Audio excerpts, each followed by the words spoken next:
Greenville Police Chief Howie Thompson says violent crimes are up across the country and the state. Now, leaders say they want to make a difference by reaching out to kids and teens in their neighborhood before it's too late. 7 News reporter Asia Wilson has an exclusive look at a new approach that's, Asia, in the works right now. That's right. For 2 days, we were the only station inside of an extensive conversation with law enforcement, the U.S. Attorney's Office, local leaders, residents, and even a former gang member. I heard the real problems and now have a first-hand look at a unique new project the city says could be the key to change.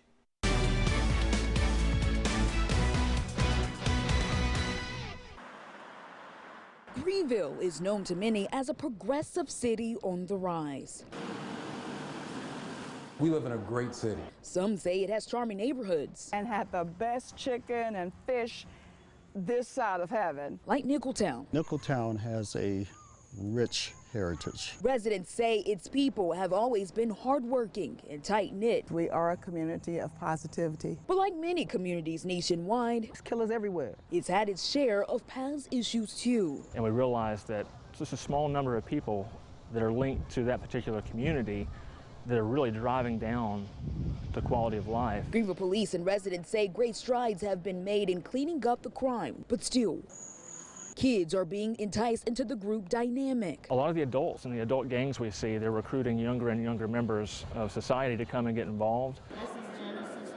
That was Al Harris's story. My mother gave me up to my grandmother at 5 years old, and I grew up with the sense of I'm a burden. That's when he got involved in the wrong things. Being on both ends, the shooter and being the one getting shot. I didn't have nobody to look at me and say, baby, you could do better for yourself. Lindsay Berry is a counselor at Sterling School. The majority of my students have experienced trauma in some way, whether it's abuse, neglect, or they have parents that are incarcerated, or they have witnessed violent crimes. She says there's a desperate need for change. We do see those students seeking out something, whether it be crime or other ways to channel some of that trauma to try to get involved in something that creates family for them or a sense of belonging. And more than 100 people recently came together to kick off Project Safe Neighborhoods.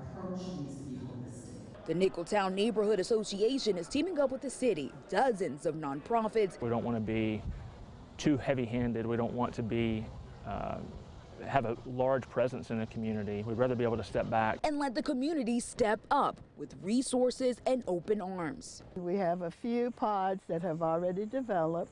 The goal is to get a hold of them early. It's what we're working on, trying to get them to have a different mindset. Before it's too late. We're a village. We look out for our people. We want to have love as the main theme. They believe each idea is like planting a seed. This is very personal to me because I can picture my kids' faces every conversation that we're having here today.